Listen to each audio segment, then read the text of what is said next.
It has now been a year since Ethan Chapin, Madison Mogan, Zena Kernodle, and Kaylee Gonzalez lost their lives to a senseless murderer on the University of Idaho campus. The man charged with this crime, Bryan Kohberger, now sitting in jail, awaiting trial.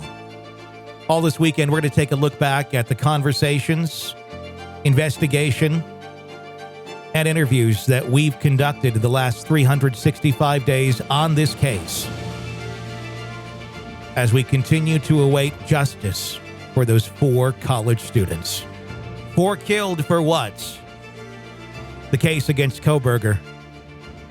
The story all weekend here on the Hidden Killers podcast. This is an examination of the hidden human condition. This is the Hidden Killers podcast with Tony Brueski. More info coming out on the case against Bryan Kohberger. This time, items seized from the senior Kohberger home when Bryan went for the holiday break, and they found him in his kitchen going through items, separating him into plastic baggies, wearing surgical gloves, because that's normal. That's, hey, what you doing over there? Mama's baking some cookies. I'm just, I don't know what I would say to my child if I saw that happening. Maybe he was doing it and they were in bed and had no idea. I have to guess that. But we are going to be talking here today with Robin Dreeke, retired FBI special agent, chief of counterintelligence behavioral analysis program, about this very, very case, and diving into the new evidence that's been unsealed, if you will, in the case against Bryan Kohberger. Let's just kind of start there. It's a very interesting scene to wrap your mind around, Robin. You know, it's really interesting when I looked at that. I always kind of go with the first emotional impressions we get when we see something or we experience something, because that's generally a pretty good indicator of what we, relate to in life. And early on, when they first apprehended him, the first thought I had was, wow, what a basic approach to doing something so complex, because, here's a kid that's studying criminology. He's, going for advanced degrees and in profiling and all these things. And yet he seemed to execute it at a really basic rudimentary level with like no practical experience, obviously. Thank God, actually. And then when I saw the search return, the things in there, like the masks and all these different things, the initial impression I got was this is a kid that was given a high school assignment to murder someone, and this is what he came up with. Essentially, yes. Yeah, and the thing, and here's why that also resonates with me, is because every time you see him, granted, we don't know what's going on in the mind, so judging a book by its cover, yeah, the cover set, gives you a very small glimpse of what the chapters are like inside, but it does give you a little bit. And so when I'm looking at the cover of him as a book, he always looks shocked and surprised that he was caught. And again, it gives me that impression of this kid that was a really good student, as people have said, smart, and he's shocked he failed his exam of how to commit a murder. Do you think he thought that he was being really advanced and really sneaky and strategic? Yeah, I think so. His look of surprise and the initial questions he had for the cops when they showed up of, have you found anyone else? Have you interviewed anyone else? Or whatever that was. That's, again, that initial shock of there must be someone else because you couldn't be just me. So yeah, that's, and also when he was pulled over by his dad, some of the body cam footage also looked, annoyance, that they were pulled over. It was just really interesting to me. His whole demeanor throughout this has been one of kind of shock that I'm smarter than everyone else, and I can't believe you caught me. What did you make of that back when we're talking about when he initially got arrested and he made that statement of, did you get anyone else? Because I think that played on the surface to a lot of us of, was there more than one person involved with you doing this? Or was that almost like in his mind, he thought he was being tricky and throwing people off? For me, from the get-go, it was, I thought he was being tricky. The only other thought I had on that was maybe he left breadcrumbs to lead to someone else. To me, I never took it as he was conspiring with anyone else. Sure.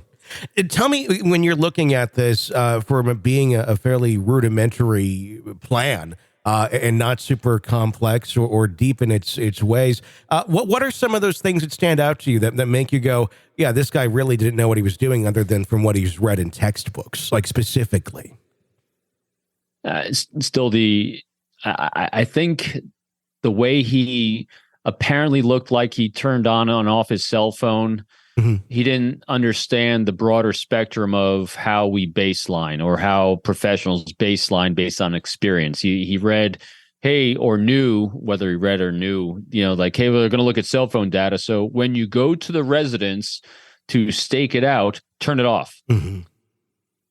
Just right obvious beforehand. Things things that almost look more suspicious than not. Yeah. In other words, so instead of doing it right before then, get a completely different cell phone, leave it turned off, and keep it at home always. Never bring it with you. I mean, there's just, again, the execution seemed to be him reading that they're going to do X, Y, and Z. So make sure you do X, Y, and Z right before you do it.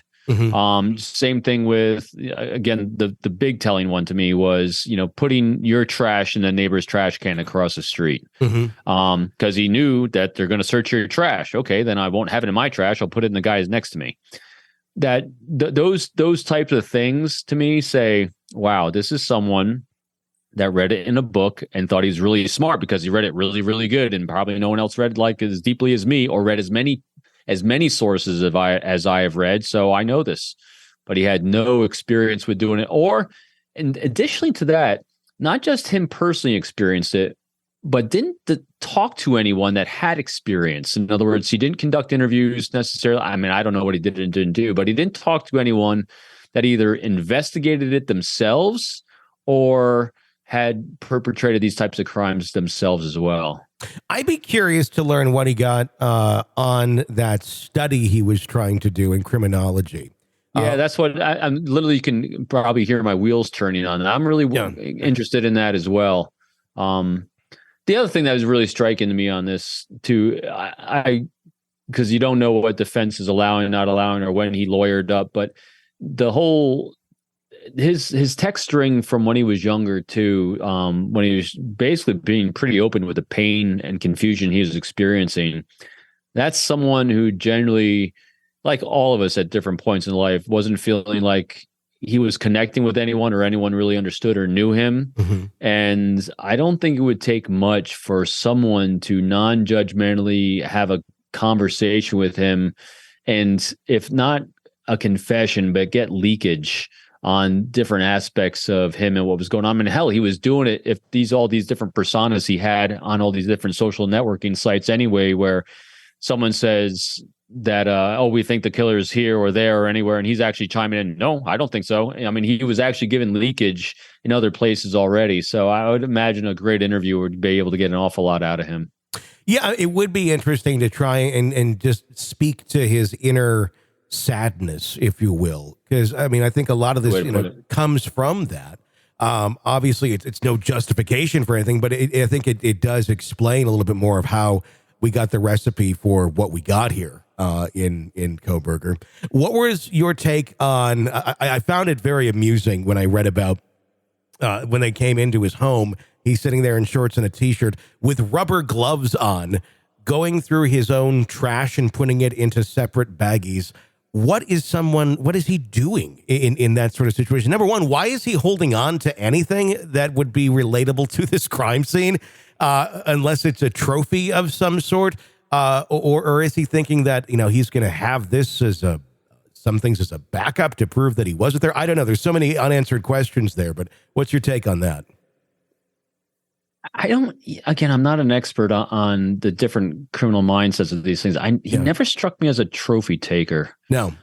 I still go back to the classroom assignment thing. I mean, so if you conducted a classroom assignment and you're given a task to do a project, you're going to hold on all the pieces of the project in case you need to do the project over, or you're going to do it again, or whatever it is. And also, since people have described him as OCD, he's probably just categorizing things and putting them in their proper places. And And since he didn't read about how to get rid of certain types of evidence, he'll just hold on to it. He executed, all right, I got to get rid of the murder weapon. I got to get rid of my clothes that I wore. So that's why we're having a hard time finding those. But he probably didn't read about getting rid of anything else. He didn't seem to be a very innovative thinker, is a good way to put it, because he didn't innovate to the situations he was presented. Here's a great example of showing his lack of innovation. So he planned this entire thing out. He's confronted in the hallway on the way out by the other female that lived in the residence, and he doesn't kill her. Yeah. That was bizarre. Yeah. Well, if you look at the pattern of his behavior and the pattern of his life as an arc, it really fits because he's structured, he's methodical, and he doesn't deviate from his OCD plan. Sure. And since encountering an unknown individual in a household wasn't part of his plan, he didn't know what to do and just kept going. This is an examination of the hidden human condition. This is the Hidden Killers Podcast. The Hidden Killers Podcast. With Tony Brueski. More to come with Robin on the Kohberger situation, driving a little bit deeper into everything that's been happening in the last couple of weeks here, that's been revealed in the last handful of weeks. And we'll dive deeper into his story, maybe what happened earlier in life to make Kohberger the way he became. Press subscribe so you don't miss that part of the conversation. It's coming up on the feed here very soon. My name is Tony Brueski. Stay with us.